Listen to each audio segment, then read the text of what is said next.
కదా! జనసేన అవనండి, ఇటు చంద్రబాబు అవనండి, పవన్ కళ్యాణ్ గారు అవనండి, వాళ్ళు ఒక సర్వే, ఒక సిస్టమ్ ఉంది. ఇప్పుడు మా దగ్గర ఉంది. క్లస్టర్ ఇన్ఛార్జ్ ఎలా పనిచేశాడు? యూనిట్ ఇన్ఛార్జ్ ఎలా పనిచేశాడు? సీనియర్ నాయకుడు ఎలా పనిచేశాడు? అదంతా లోకేష్ గారి దగ్గర ఉంది. మానిటర్ అంతా. ఇక్కడ హ్మ్. ఎవడో రికమెండేషన్ ఉత్తరాలు రాసి చేయవలసిన పని లేదు. మెరిట్ బేస్‌గా అందరికి పదవులొస్తాయి. ఓకే. అందులో తేడా. ఏంటి ఈ ర్యాంకులేంటి మంత్రుల ర్యాంకులు? ఏవండి ర్యాంకులు అన్నది పోటీతత్వం పెరగడానికి. ర్యాంకులంటే చంద్రబాబు నాయుడు గారు 1 పవన్ కళ్యాణ్ గారు 2 అని ఏసేసుకోవచ్చు కదా! ఆళ్ళిద్దరూ ఎవడన్నా అడుగుతాడా? హ్మ్. ఒక సిస్టమ్ ఉంటది. నువ్వు ఎన్ని మీటింగ్స్ పెట్టావు, ఫైల్ ఏ టైంలో క్లియర్ చేసావు, ఎన్ని ఎన్ని ఏరియాలు నువ్వు మంత్రిగా ఎన్ని జిల్లాలు తిరిగావు, ఎక్కడెక్కడ మీటింగ్ పెట్టావు, ఎన్ని గ్రీవెన్సెస్ సాల్వ్ చేసావు, ఇవన్నీ సిస్టమ్ ఉంటది. తెలుగుదేశం పార్టీ. ఆ పార్టీలో ఎలా ఉంటదంటే జగన్మోహన్ రెడ్డి పాలనలో 2.0 అన్నాడు కదా! 2 తీసేస్తే జీరో అనుకోండి. లిక్కర్‌లో ఎంత కొట్టగలవు సంవత్సరానికి? జగనన్న ఆరోగ్యశ్రీలో ఎంత కొట్టగలవు? ఇయన్నీ ఏం పేర్లండి? ఆంధ్రప్రదేశ్ రాష్ట్రకే జగనన్న రాష్ట్రం అంటే పోను. ఓకే. జగనన్న కాలనీలో ఎంత కొట్టగలవు? ఎంత కొట్టేశారు?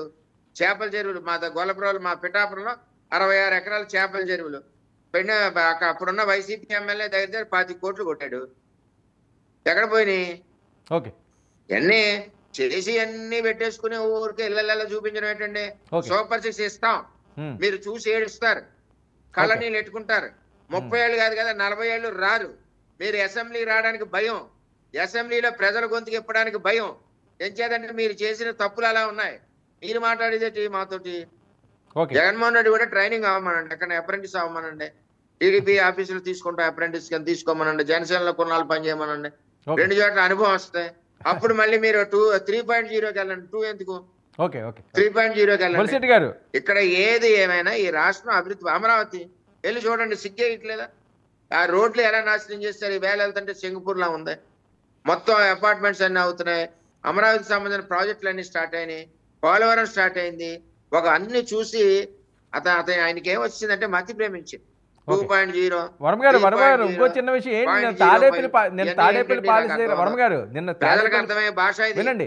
నిన్న తాడేపల్లి ప్రజలకు అర్థమయ్యే భాష అన్న. ఓకే. నిన్న తాడేపల్లి పాలసీ దగ్గర ఏదో మంటలు వచ్చినాయి పెద్ద ఎత్తున. ఏవో ఫైల్స్ దగ్ధమైనయట, డైరీలు దగ్ధమైనయట. అది ఏంటి? ఎవరిది? లోపల నుంచి ఏమీ బయటకు లేదండి. వచ్చినాయని. ఈ మధ్యన ఎంక్వైరీస్ పెరుగుతున్నాయి. ఆ! అంటే లోకేష్ గారు రెడ్ బుక్ అంటున్నారు కదా! అది చట్టరీత్యా రెడ్ బుక్. ఈలికిలాగా దొంగ కేసులు పెట్టి సాయంత్రం తీసుకెళ్లి పొద్దుట హైకోర్టులో చివాట్లు పెట్టి వదిలేయడం కాదు. చట్ట ప్రకారం అతను నేరం చేస్తుంటే లోపల పోతాడు. ఇయన్నీ ఈడీ ఎంక్వైరీలు. ఇప్పుడు విజయసాయి రెడ్డి నెంబర్ 2 అరవిందోని బెదిరించారు. మళ్ళీ ఆళ్ళ కంపెనీ ఆళ్ళకి ఇచ్చేసారు. ఎందుకు ఇచ్చేయాలి? నువ్వు కాకినాడ సీపోర్ట్ కేవీ రావు దగ్గర కొన్నావు. బాజాబ్తో కొన్నప్పుడు ఎందుకు ఇవ్వాలి తిరిగి? తప్పు చేస్తేనే కదా! పోలీసోళ్ళు వస్తే దొంగ ఏం చేస్తాడు? మెల్లగా చంపిన పుత్తులతోటి తీసుకొచ్చి అక్కడెక్కడో పడేస్తాడు పనిష్మెంట్స్. అమ్మగారు అమ్మగారు అక్కడ దొరికిందని అంటాడు.